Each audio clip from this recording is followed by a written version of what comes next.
For many of us, we spend the off seasons hiring staff who will work with us throughout all of our camp sessions. We gather that group, do our best to build a solid community, and then we spend the summer working side by side. There are camps out there, however, who staff many of their programs with different volunteers each session of the summer. People are always coming and going. So, how do we get the best from and give the best to these folks? Join us today as we find out.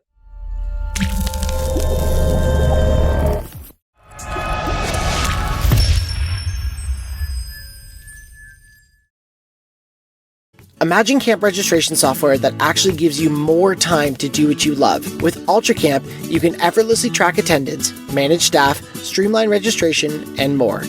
Explore now at ultracampmanagement.com/campcode. Welcome to Camp Code, a podcast brought to you by Go Camp Pro. After 10 years of podcasting, is there anything left to say? Yeah, you bet. Because just like people grow and change, so does our industry. Each and every year, there are new challenges, new ways of handling situations, new advice from those doing the work, and new ideas to share. Our commitment to intentional leadership training has only grown stronger. So here we are for season 11 of Camp Code, as we once again do all that we can to help you develop your best ever leadership training. Welcome, everybody. I am so excited for today's podcast. I have the honor of interviewing someone I admire very much. I have had the privilege of working with him both at camp and in the Go Camp Pro world, and I am thrilled that he's here with us today. Matt Wilfrid, would you mind introducing yourself to everybody, please? Well, first of all, it is an honor to be on Camp Code. I think this might be my second time, and I feel like a celebrity every single time because I get to be on the podcast that I spent nerding out to 10 years ago when I was a frontline staff and trainer. So it's great. My name is Matt Wilfrid. Pronouns are he, him, and I'm the director of overnight programs for Campfire Circle. And Campfire Circle is an organization that supports kids and families affected by serious illness. And we do that all over in Ontario, in children's hospitals, at day camps, in the community, and of course at overnight camp. Yeah, such important work. We're so grateful that you're out there doing that sort of thing. And I'm Beth Allison. I'm co-owner of Camp Hacker and Go Camp Pro, and my pronouns are she, her. I am a camp consultant and a trainer who eats, sleeps, and breathes leadership training because intentionally building a solid and supportive community is where it all begins and how we reach our potential. And as we've talked about in a couple of episodes already this season, you're going to have an opportunity to hear from your usual Camp Code hosts, Gabs, Ruby, and me, although not necessarily all at the same time, and from special guests that we've lined up to share their wisdom with us. And today is one of those special days. So yes, I'm here with one of my favorite people, Matt Wilfrid, his camp name. He is a seasoned camp director, a podcast producer, a stellar musician, and a man wise beyond his years. And he's agreed to sit down with us today to talk about a very specific and important part of his job, training volunteer staff. Okay, Iskis, I will forever call you that. That's fine, Topaz. Yeah. Can we start by asking you to tell us a bit about Campfire Circle and its culture around volunteering? How does this all work? How does it all pan out? Right, so Campfire Circle, we are formally, some people might know us if you're from Ontario or Canada as Camp Ooch and Camp Trillium. We've merged organizations and we are now Campfire Circle. And one really special thing is about both our founding organizations. So at our roots, we were founded by volunteers. And that's kind of how it all started because they believed that kids with serious illness deserved the amazing summer camp experience that they had had. And so that tradition has kind of carried on with volunteers being absolutely critical to the success of our programs. It's really at the heart of how we operate. And we have volunteers who are from 19 to 90 years old support our programs in different ways. And I think it's important to mention, so for y'all out there, because I didn't realize this even when I first applied to the job, I'll be completely honest, how big and how big Campfire Circle's reach is. So we, like I said off the top, we do programs in a lot of the major children's hospitals. There's a team of staff dedicated to that. We have a team of staff dedicated to programming in the community. We have our overnight camp team, but it's also all the people who go into development and fundraising, and HR. We have a really great big team supporting us, and part of that HR team is the team that supports our volunteers as well. So our programs are very wide reaching. So it's not just summer camp that volunteers support us with. We have volunteers that come into our Toronto office once a week on certain days for a half day or a whole day that support some of the admin tasks that we do to help our programs and our events run. Amazing. We have corporate groups that come in and do big like work days in the office, or they go up to camp and do that for volunteering. We also, in the hospital, there are volunteers that come. We're just getting back into that after the pandemic, and where they can come and take part in group programming in the hospital to support kids like from the early stages of their diagnosis.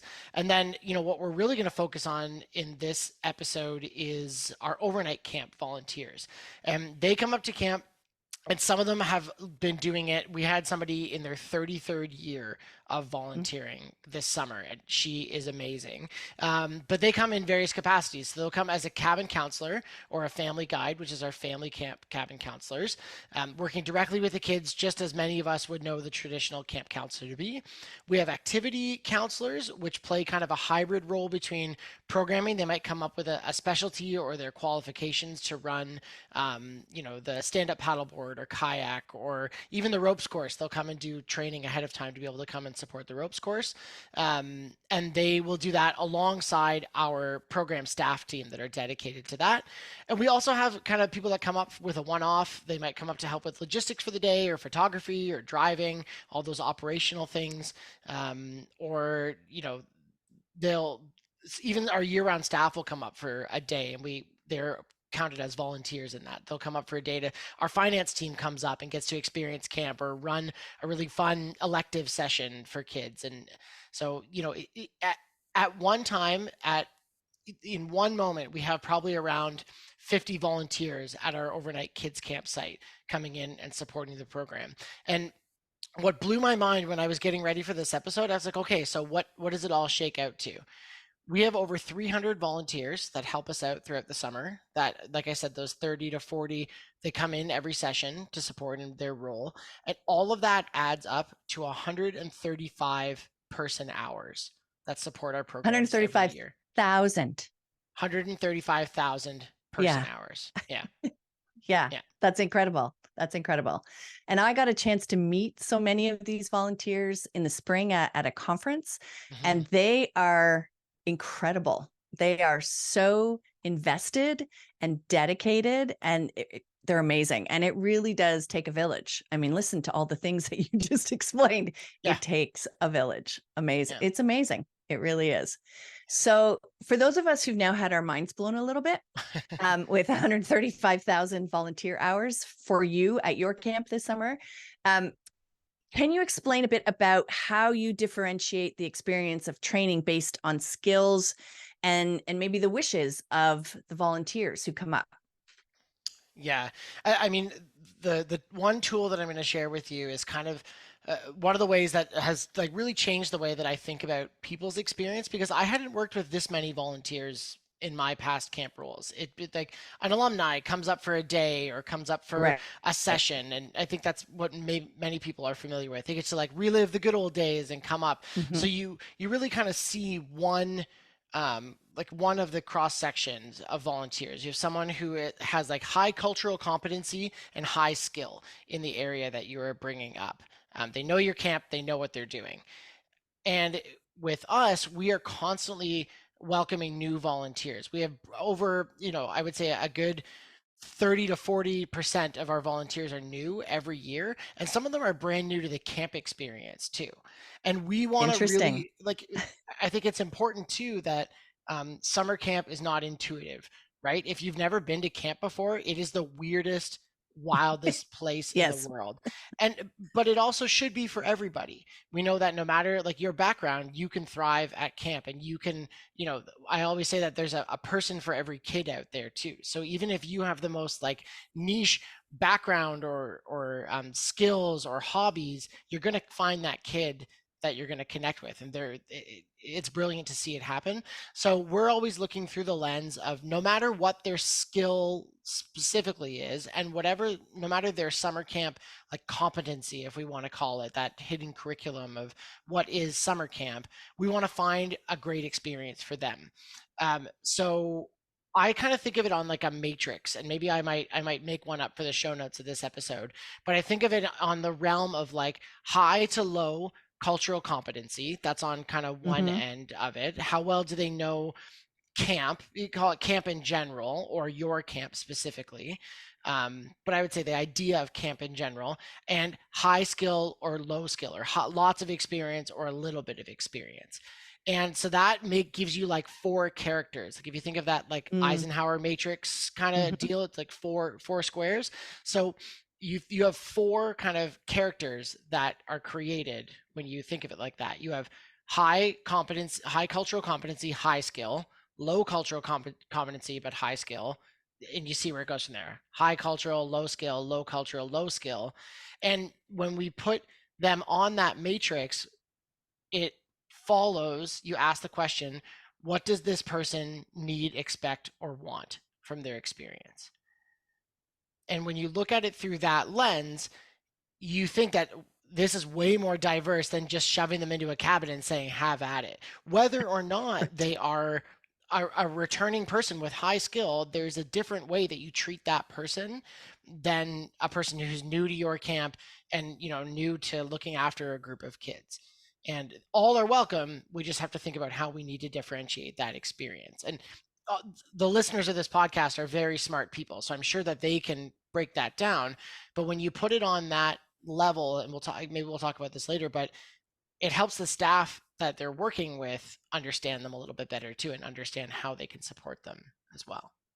And a great tool to use whether you have volunteer staff or not, really, as you're bringing your staff up and kind of looking at the demographics of who you're training this year and who you're building community with. It's a great tool. Totally. But a really smart way to sort of get the ball rolling in the best way with the best support for the people that are going to come up and spend a week with you. Yeah, and you can ask them that question too. You can literally ask them, what do you need, expect, or want from this experience? What's your goal out of this? Because I think one thing that is different than the staff team is that their experience is so short, and you really want to have this be a positive experience for them, because they are supporting you, not just to be a body, but to be a part of this volunteer community, this Mm-hmm. community that's supporting your programs. And that kind of, if on a consistent basis, when you have that person in their 33rd year, they are invaluable, almost more than like any other first, second, or third Mm-hmm. year counselor that I've ever worked with. These people that have been coming for multiple years are just incredible. And you have 1 week to make or break their experience. So I think you got to be really specific. And that woman that you're talking about that had the 33 years, I met her, and she's a force. Incredible Yeah, person. yeah. Yeah. And I don't know if we were clear about this in the podcast or not, or if you and I were speaking about it before we started recording, but you also have full, like, summer staff, seasonal summer staff. It's not just a team of volunteers, right? Yes, yeah. So usually the model works is that it's like program staff that are kind of full on in the program areas. We have some people that directly support the camper experience as well on our staff team, to be there for bigger behaviors or things like that. But the Mm-hmm. core of our front facing team are volunteers. And whether they are like 100% with the kids, or they're like off running a program area during the day, but they're there for like campfire, all the big group moments, meals, campfire, etc. They're with the kids as well, and man, they come up and they give everything they've got for that one session of camp, and it's such a breath of fresh air. It supports the summer staff team. Like there's this really cool like symbiotic relationship between the summer contract staff and the volunteers, because the contract staff, they have that like consistency. They know the schedule, they know the routines, Right. they know they can like start the chants and the songs. If the volunteers don't know that, if we have a week with less experienced volunteers, they can be that kind of consistency, but the volunteers bring in this fresh energy. Hmm. There was a group that came in to help run one of our canoe trips, and it was at the end of a 2 week session. And by the end of those 2 week sessions, it's 11 straight days of camp. It's tiring. These folks came in for the second half of the session, and it was literally like you plugged something into an outlet. And I watched all of camp just bubble right back up to the top, and we ended on such a high note. So it's invaluable to the summer staff that the volunteer experience is so great, and they work with a lot of intention. They work really well together. And it's not an easy task to make this all work. And so we're going to jump into some of that and the hows Yeah. when we get back after our break. So we're going to stop for a quick break to hear from our sponsor. And when we come back, we will hear more from Matt about training and working with volunteers. The Camp Code podcast is brought to you in part by Ultra Camp. For our Camp Code listeners, there's an exclusive offer to enhance the staff retention year-round. We want staff to come back, right? And you got to do it intentionally. So Ultra Camp has a tool for you. It is called the Staff Communication Calendar, and it's got free customizable email templates. And you can find that by going to ultracampmanagement.com/campcode. Because you remember why you got into camp in the first place, right? It wasn't because you loved the paperwork or you were a master person at Excel. Maybe that helps you, but that's not why we're at camp, right? That's why they've created an all-in-one platform to streamline your program management. It's not just about camper registration with Ultra Camp. So say goodbye to the hassle of learning and managing multiple platforms to run your camp. Because with Ultra Camp, you can effortlessly register and manage campers. You can generate and direct your communications to the right people at the right time, organize your schedules, organize activities, process payments and donations, all of that and more. Because UltraCamp's goal is to help their clients spend less time in the office and more time doing what you love. Even if that's Excel spreadsheets outside on a picnic table while camp is going on, UltraCamp will give you more time with your spreadsheets. Do you want to know if UltraCamp is the right fit for you? They offer free customized demos so that you can see their software in action. Sign up at ultracampmanagement.com/campcode. And we're back. Okay, Iskis, let's dive back in here. I've worked with handfuls of volunteers over my career, but certainly nothing like what you do. I'm curious to know how training and that ongoing support and coaching looks different for volunteers compared to your full seasonal or full-time staff members. Right. So I'll give you kind of the whole journey of a volunteer with us and what training looks like for them. And what's kind of fun is we do a lot of pre-summer stuff. As you imagine, we have to, because we don't have a whole week of staff training just for volunteers. So we spread that out, and we also invite our summer staff to come to these as well, especially if they're new. It really helps them feel welcome and prepared, and it's great. But if you're a volunteer, you get your interview, whether in person or online, and then the first big kickoff event is our volunteer training conference, and that's where you, Topaz, met a couple of our volunteers where you spoke, and it's this big day. It's huge. It's all day. We rent out a whole school to do it on a weekend in the right leading up to the summer, and it's a big kickoff training conference. It's about culture. It's about that competency, helping bring their cultural competency up as much as we can leading into the summer. It kind of looks like a combination of a professional development conference like the OCA or Tri-State or the WIC Summit, and it's also a big community day as well. So there's a keynote speaker, but it's very, very campy. There's camp songs, there's a band playing the whole time, but it really is that welcome to this weird and wild camp culture world. And I think, especially like we said earlier, the camp experience isn't always intuitive for people. So this is them dipping their toe into these very extroverted people and this very in-person culture, because people might not be used to that after the last couple of years, and it gives them the first little glimpse of what it's going to look like, so they can choose and consent to be a part of that. After that big conference, there are some training modules that happen online. We do some virtual training, again, bringing up that cultural competency, helping them feel appreciated.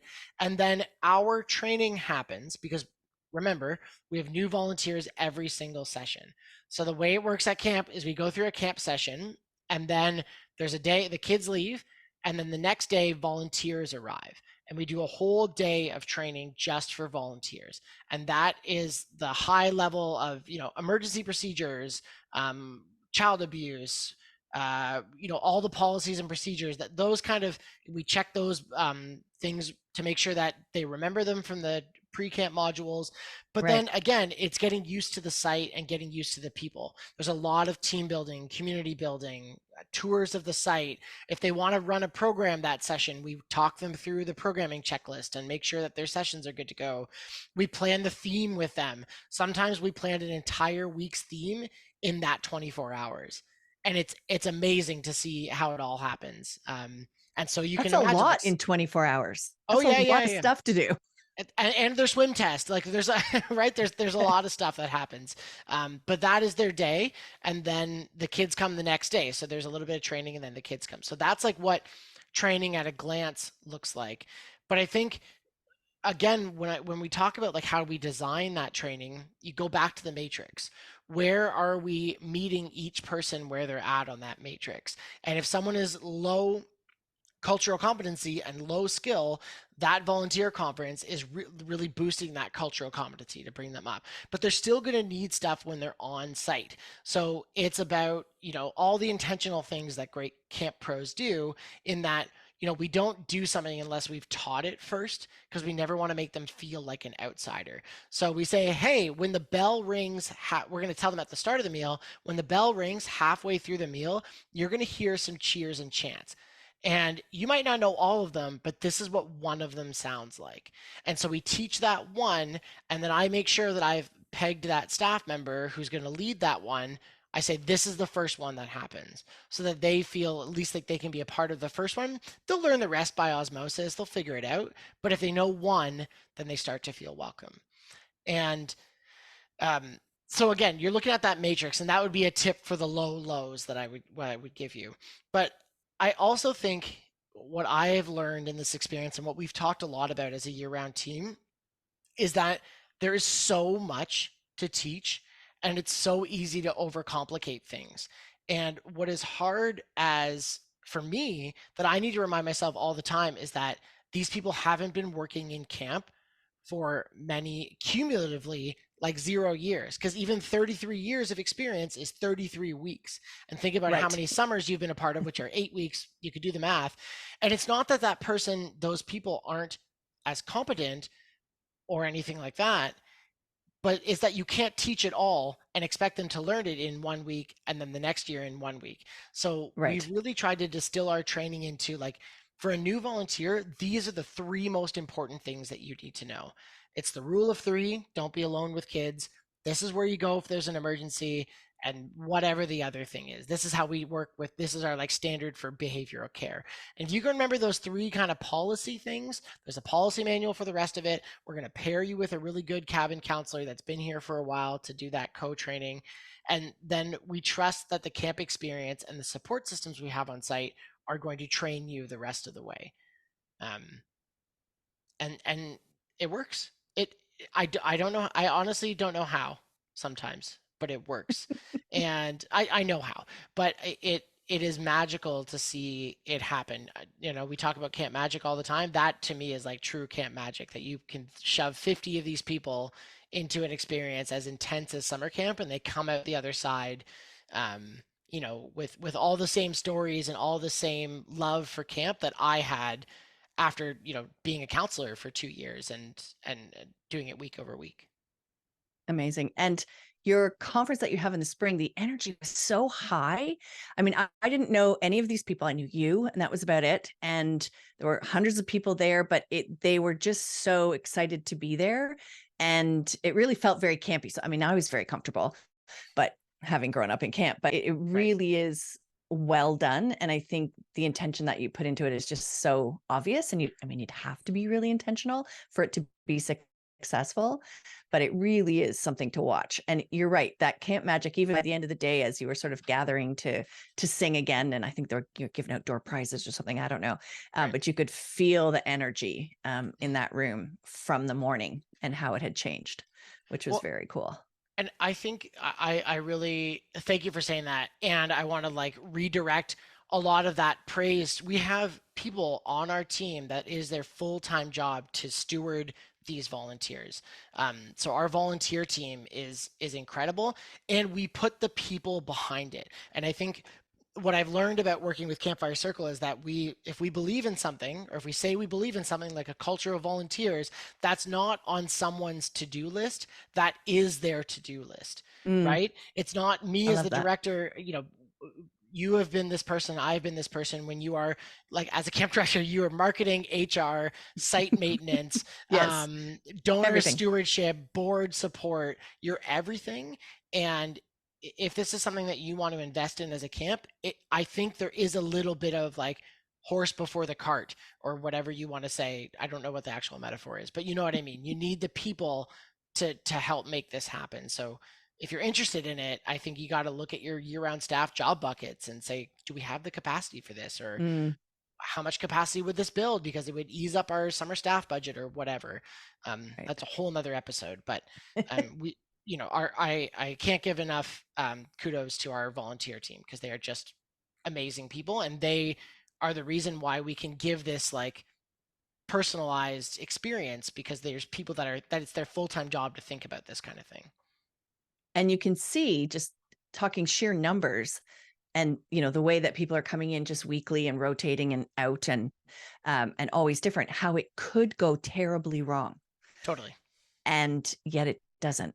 And I know that it's years of practice and years of perfecting and tweaking and a lot of hard work. But you folks really have something special. You should be proud of that. Mm. So then how do you train summer staff? Like, what's their experience? How do you train them, those that you've hired on with contracts for the whole summer, to work with and support the volunteer experience? You touched on it a little bit, but is there more? How do you train them to be ready for that? Mm. Yeah, I mean, yes, it goes back to the matrix. And the tool that I'll give you to when you're training summer staff is, and we did this year and it was really fun. We actually created volunteer personas, like, and giving them names and giving them like a full background. And we put those volunteers, we let the staff get invested in them. This is like very classic staff training thing. At least Topaz, you have led a session exactly like this. But we give them names, we give them personas, we let them get invested in them, and then we put those volunteers in a challenging scenario at camp. And with it, that could be not just like a camper one, but it could be like the staff start gossiping to you about the drama in the summertime, and implicitly we're helping them, maybe not implicitly, explicitly, we're helping them understand the impact of those experiences, because it can go really pear-shaped when it comes to summer staff like gossiping or bringing them up a part of that, or there being a volunteer staff divide and feeling like there's all this tension. Like there's things that can happen.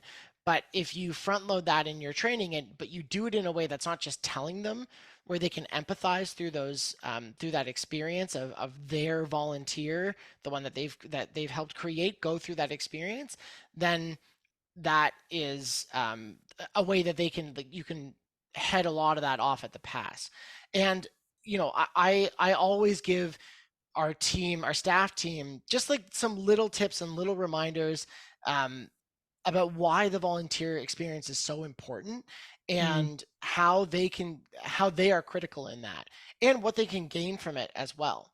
When it comes to a new volunteer, I expect that our summer staff are really stewarding their experience. They're making sure that they never are sitting alone at campfire if they're not right. with their kids, especially even during that on-site training, that there's always someone sitting beside them, that they are like, they're the ones grabbing the tray of food for the first time. They're doing the jobs that might not be the most, glamorous, but really showing the way and being that consistent person.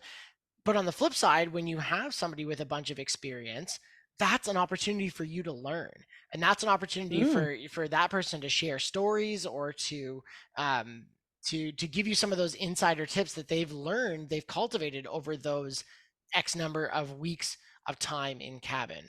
And I mean, it's such a cool networking experience for us for our counselors or for our staff too, because we have lawyers, we have doctors, we have people in the trades, we have such a gambit of different people. And I have seen people like meet people that were instrumental in finding them a job or making connections outside of camp just from that time.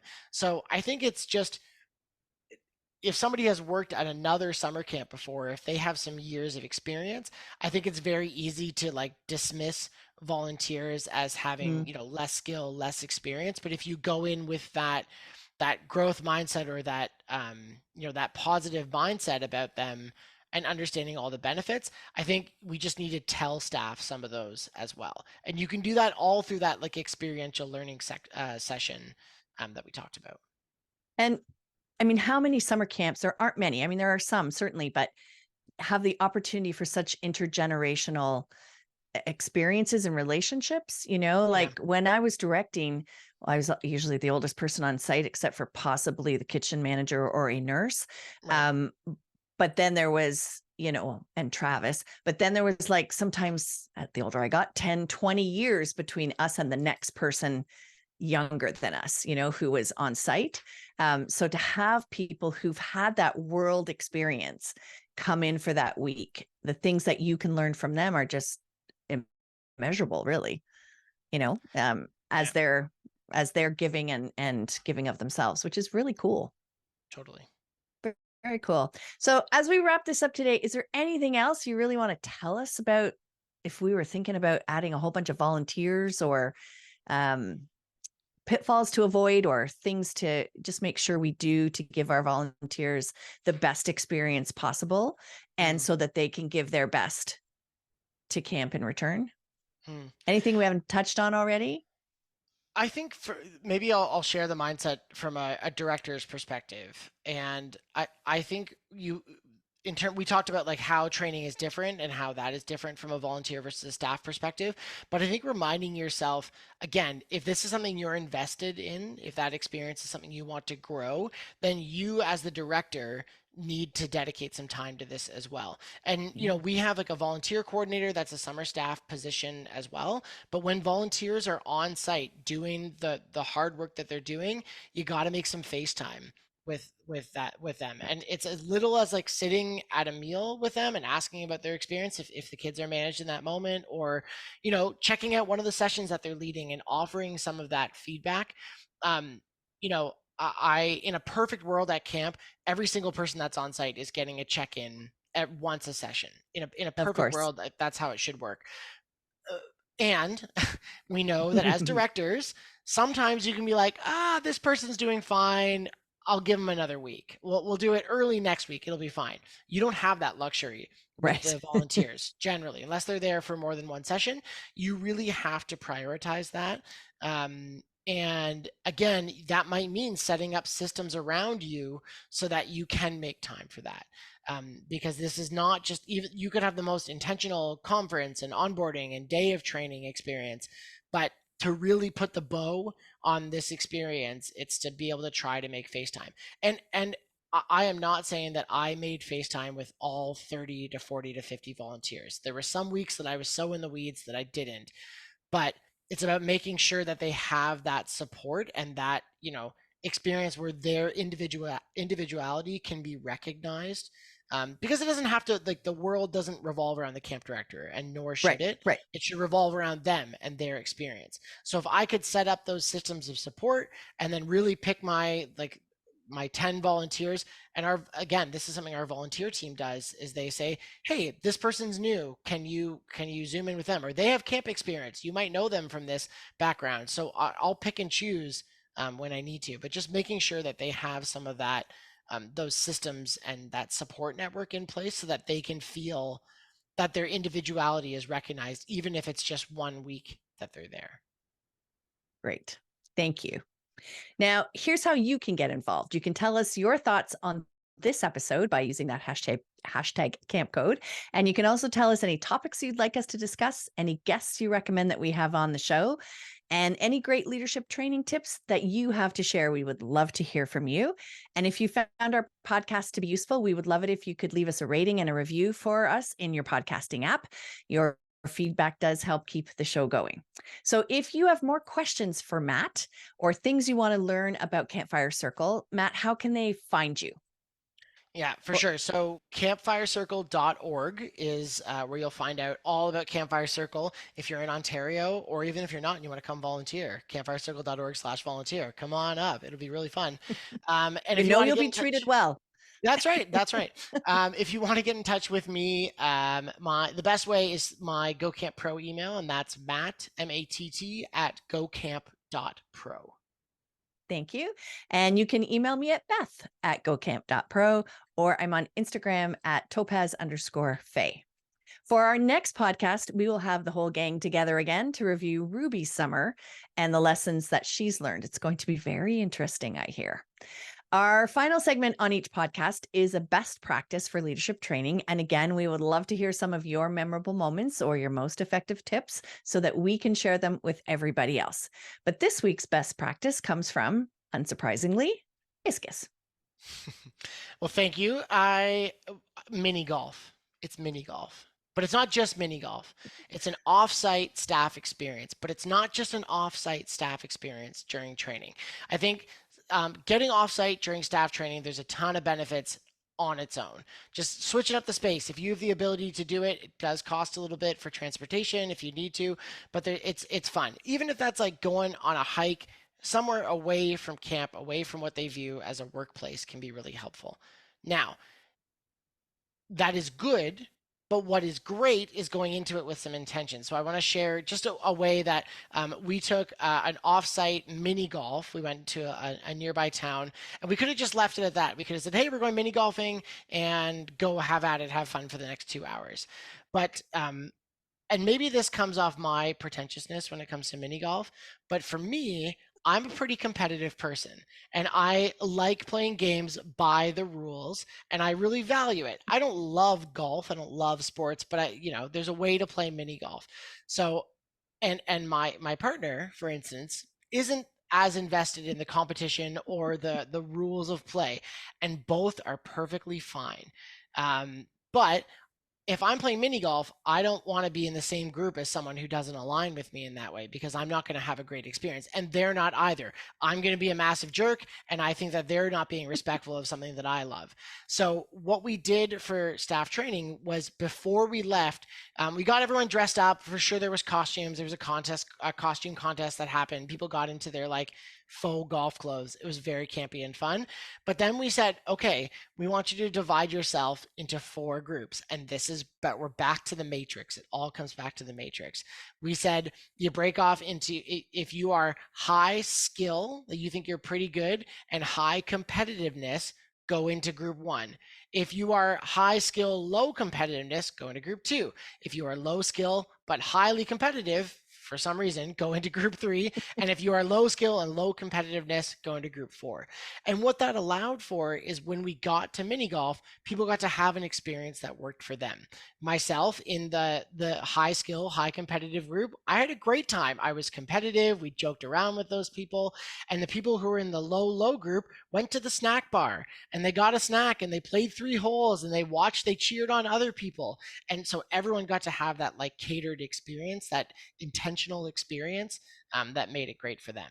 So just put a little bit more intention into your offsites, and feel free to use that anytime you're doing a big group sporting event, or even if you're going to a theme park. I bet you can help make some differentiated groups where people get to choose, but they get to choose in these fun little intentional parameters that you set for them.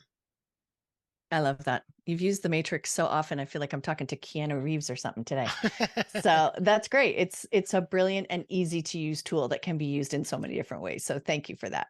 Yeah. Camp Code is part of the Go Camp Pro podcast network, and you can check out all our other podcasts, including Matt's First Class Counselor, at gocamp.pro/podcasts. And this year we're adding a new one called The Pudding, because the proof is in the pudding. And you can join Travis Allison and Dr. Mandy Baker as they share scientific proof to improve our staff recruitment and retention. And you'll find the pudding in the Camp Hacker podcast feed. So thank you so much to Matt Wilfrid for joining us today and for all of his insight. You may not have picked this up yet, but I am very proud of this guy, the camp professional and the person he has become. I have known him since he was 3 years old. And it was an absolute pleasure chatting with you today. So thank you so much for joining us. And from all of us here at Camp Code, thanks for the listening, friends.